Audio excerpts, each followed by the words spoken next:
So now use the Van Dyke stitch to hold something in place, whether it's a twig or a piece of wire. I'm just using a piece of ribbon here. We're not going to draw our lines. So I'm going to start over here, coming up above, just slightly above my piece of found object, and then I'll stitch down diagonally across. Then diagonally across again, I'll come over here to this side, trying to keep it in line with that stitch. Again, trying to keep it in line with this stitch. So now I'm going to come up over here on the top, pull my needle through and weave it through that X. Again, not piercing any fabric. Pull it taut and stitch it down parallel. And then I'll continue this, and I'm going to space it rather far apart so you can see what I'm doing. Coming up, weaving through only the newest stitch that I made. These legs are pretty close together, so I'm going to try and make sure I get in between them. I'll use the back of my needle.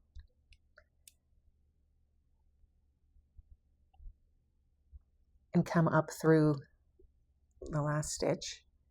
And then I just gently tug it, and you can see how it's starting to make that little braid in the center, that little raised area. And I'll stitch it down. And I'll continue with this. Now the beauty of this is you can make a pattern. And so I'll do another stitch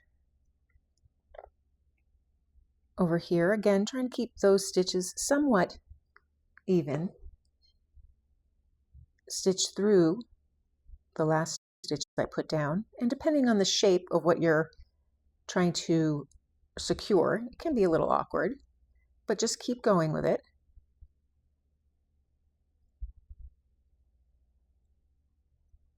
And then I just pull it snug.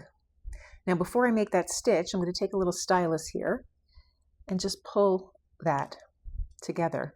Now because I have such a distance between stitches, it's created this little opening. That's kind of interesting. I'm going to do one more stitch. Originally I wasn't going to, but I think I will right now. Come up on the other side. Once again, stitch through these two areas. Pull it snug and stitch down. So it's very interesting. Let's try it again. We'll skip some space, and this time I'll try it a little closer together. So I come up and go across, and then come here and across. And now I can start the Van Dyke aspect. I come up here, stitch through, weave through that cross, pull it in position, use my stylus to secure it, and stitch down. I'll come up again, fairly close together, and go through those same motions, again catching only the last cross that I made. I don't want to skip it or pull another one in.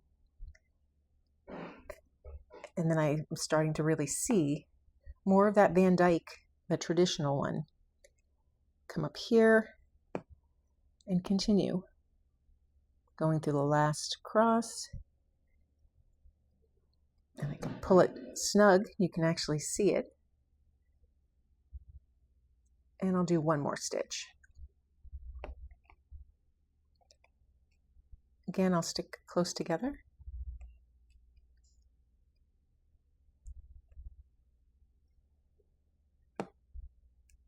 Come through both here.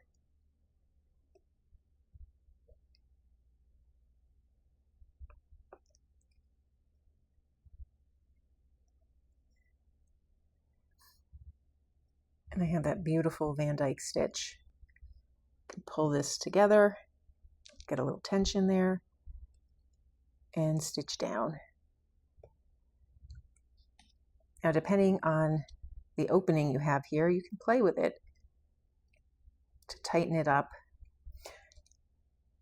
And that's how you use the Van Dyke stitch to couch something down. You have a little more freedom to create open stitches to hold it in place or tight. And you can do it the length of the piece or just sporadically.